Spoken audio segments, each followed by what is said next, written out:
Hello everyone, my name is Mark Paulo Estadola. In this video, we will discuss the truth tables for negation, conjunction, and disjunction. And these are the types of statements and their connective symbols.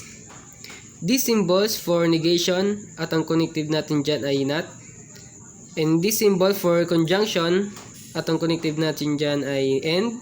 And this symbol for disjunction at ang connected natin dyan ay or.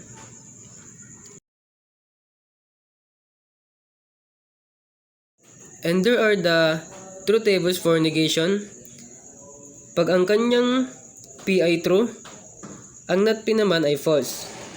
Pag ang P naman ay false, ang kanyang not P naman ay T. Baliktaran lang.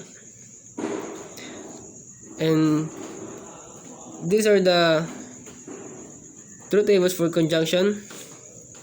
Pag ang kanyang PQ ay true, ang kanyang PNQ ay true. Ito naman ay true false, ang kanyang PNQ ay false.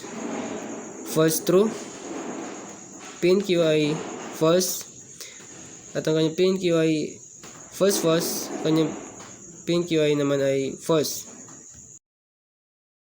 At ito naman ang truth tables for disjunction. Pag ang kanyang PQ ay true, ang kanyang P or Q ay true.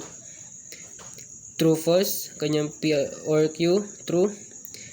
False true, ang kanyang P or Q ay true.